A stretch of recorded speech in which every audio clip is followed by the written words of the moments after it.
Tuesday, February 9th. I'm Laura Cornfield, and this is IBA News, broadcasting from Jerusalem. The Knesset Ethics Committee voted to suspend 3 Arab lawmakers from the Arab List Balad faction following the public outcry over their meeting with families of Palestinian terrorists in Ramallah last week. MKs Khanim Zouabi and Basel Ratas were suspended for 4 months and Jamal Zakhalka for 2 months. They will be barred from attending the Knesset plenum until the end of the winter session, but will still be able to vote. The Joint Arab List slammed the disciplinary action, calling it a vindictive punishment, saying that the 3 Knesset members had paid a political price for taking a humane and moral stance. The controversial NGO Transparency Bill, aimed at forcing groups to declare foreign funding, passed its first reading, with 50 lawmakers voting in favor and 43 against. The draft legislation, sponsored by Justice Minister Ayelet Shaked, stipulates that any non-governmental organization receiving 50% of its funding from a foreign government must publish details of its financing in official documents as well as online.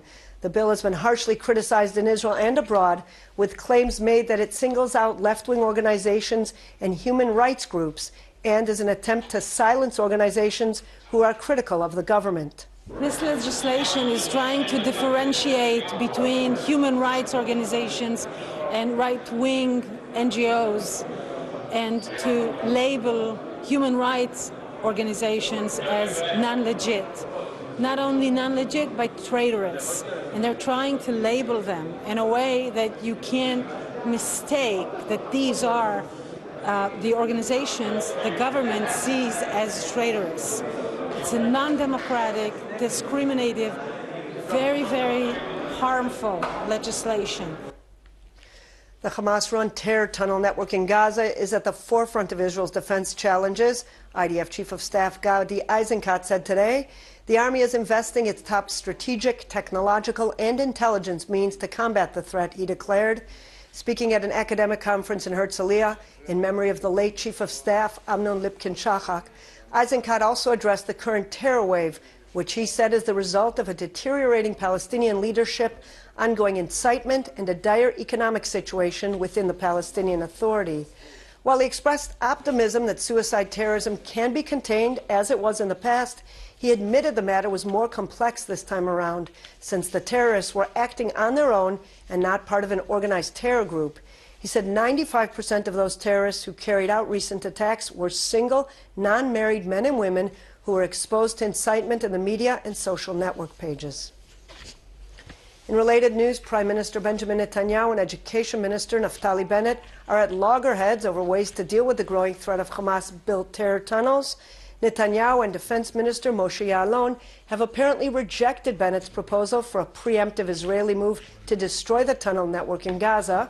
Bennett reportedly raised the idea during a special session of the Security Cabinet, urging that Israel take action against the tunnel infrastructure before Hamas tries to launch another offensive.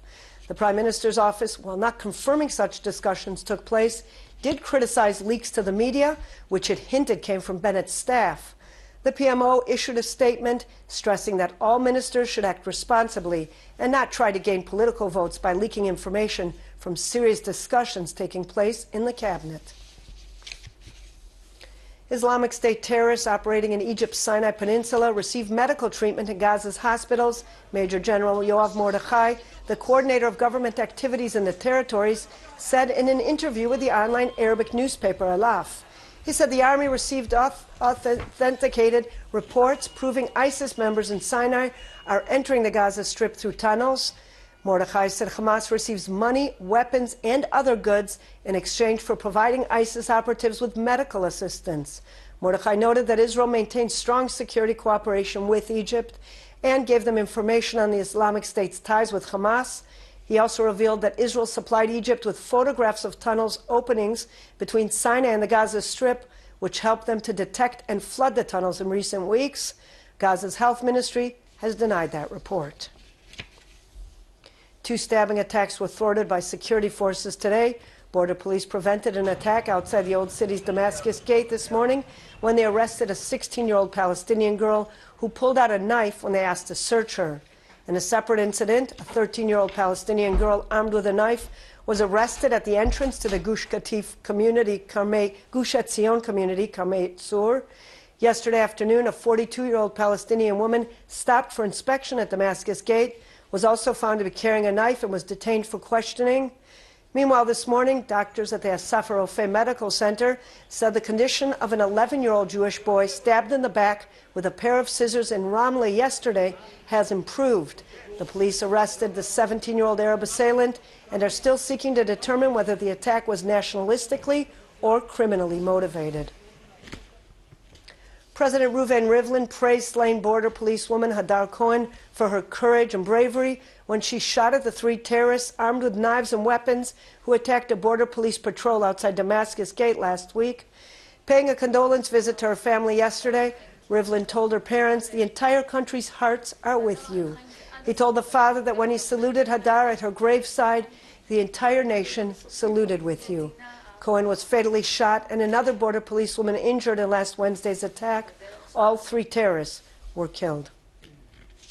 Turning to health matters and a newly developed therapy designed to help those suffering from Parkinson's disease, Israeli Alex Curtin is the developer of an unconventional mind-body therapy called gyrokinetics that has already helped thousands of those suffering from Parkinson's return to normal life. Curtin, who resides in Herzliya, teamed up with David Brin, managing editor of the Jerusalem Post, and together the two authored a new book, Goodbye Parkinson's, Hello Life. David Brin joins me now in the studio. How are you, Laura? Hi, David. Thanks so much for joining us. Thank you. First of all, David, tell us about the gyrokinetics technique and what exactly does it involve? Well, as you know, gyrokinetics actually is about mind and body. It's a connection between mind and body.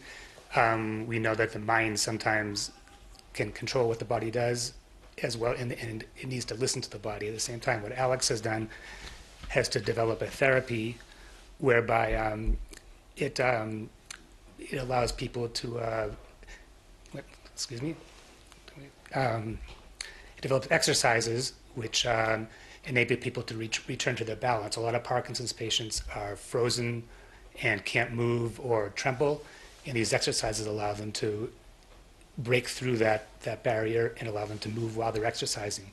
And what he teaches is that if you can do it while you're exercising, you can do it in normal life as well. So that's basically the method. David, obviously the method, like you said, involves a lot of exercises, but it appears to be more psychological. How does this work?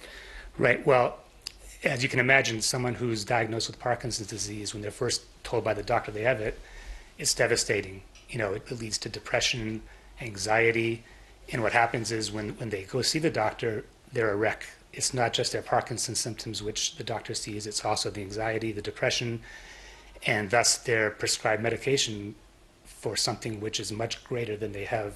So Alex is able to work with the patients and to help them understand they're not Parkinson's victims, they're not Parkinson's patients, they're healthy people with Parkinson's, and thus return them to a balanced state, lowering their depression, lowering their anxiety level, so their symptoms are much lower. When they go to the doctor, they'll be prescribed a much lower level of medication, which is much more effective in that way.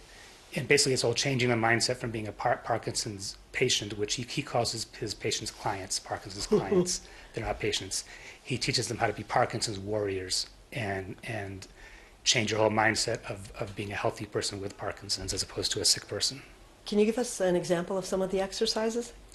Well, I mean, Parkinson's patients tend to be very closed in, try to hide their movements, hide their hands because they're shaking. So he has exercises specifically for different parts of the body, from hands to feet to the mouth. Like a lot of Parkinson's patients very much can't use their mouth very much, and they're very constricted. He has mouth exercises. The main thing he does is he combines music and movement. In a big part of it is conducting, using flourishing movements, and basically increasing a repertoire of what you can do. So it's revelatory for the clients who have come in kind of hunched over and shaking to suddenly be conducting and moving and dancing around, and they realize that it's something they can actually continue on in their daily lives, not just when they're on the mats with Alex. And in the book that we wrote, we included 20 exercises that is in addition to the theory behind it and how Alex gets the people to realize that they're not just sick people, but it includes 20 exercises that people can do at home and suggestions for music, and helps them to get on their path to become Parkinson's warriors. How did the writing of the book come about?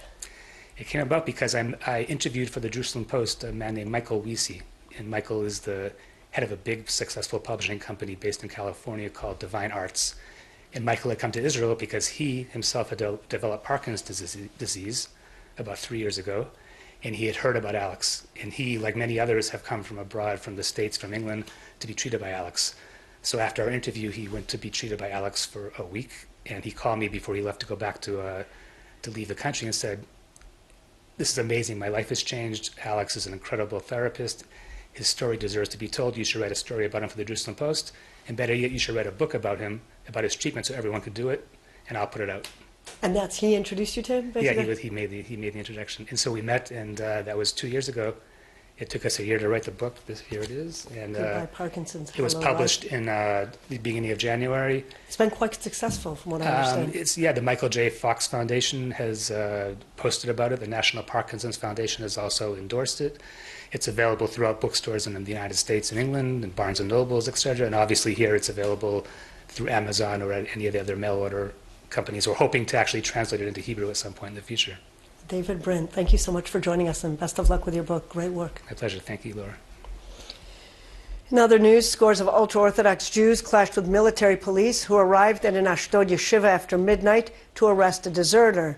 The military police were confronted with a raging mob who overturned a police vehicle and threw stones at security forces, preventing them from entering the yeshiva. Police extricated the military police from the site. They left without conducting any arrests. No one was injured, but damage was caused to the vehicle. In Jerusalem at the same hour, military police in unmarked vehicles were also attacked by Haredi men when they attempted to enter a yeshiva at Givat Mordechai to arrest a seminary student. Scores of Haredis surrounded the vehicles and prevented security forces from entering the building. An unmanned robotic boat that can wage anti-submarine missions by firing small torpedoes was unveiled by Elbit Systems, dubbed the Seagull. The unmanned surface vessel can also detect and blow up submerged mines. It is 12 meters long and can be operated and controlled using a single mission control system from other manned ships or from shore. It provides mission planning and online operation in familiar and less known areas.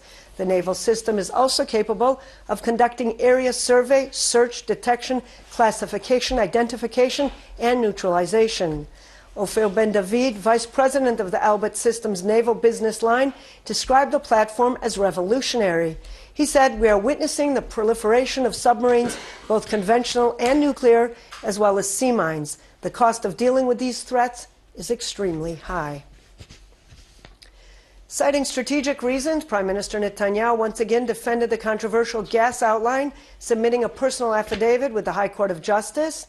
Energy security is critical not just to the state's functioning, but also to its existence, he stated. The Prime Minister reiterated that development of the Leviathan gas reserve was vital and there was no other realistic option.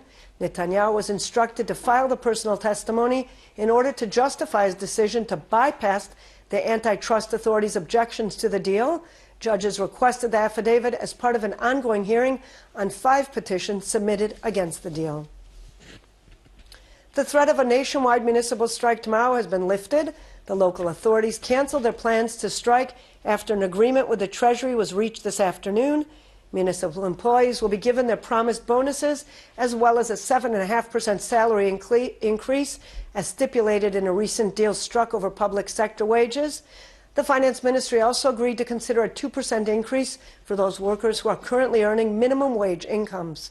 A decision on the issue will be given at a later date. The annual French Culinary Week has kicked off across the country. 28 of France's top-rated chefs and baking masters have touched down to share some of the best French cuisine has to offer.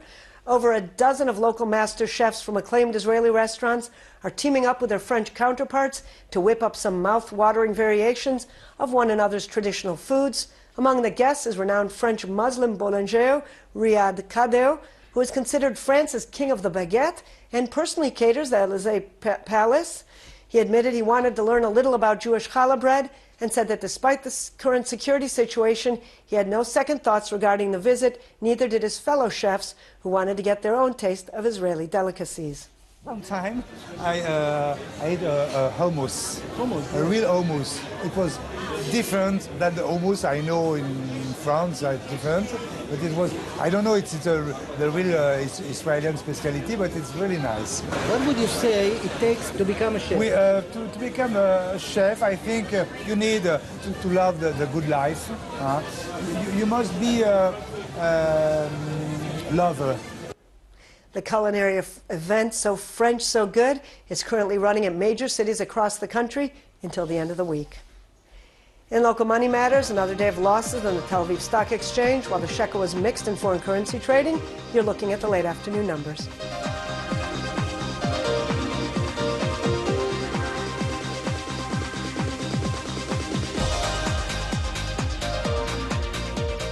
Turning to the weather and predictions of isolated rain showers in the south and center of the country. Here are the highs and lows for the next 24 hours at home and abroad.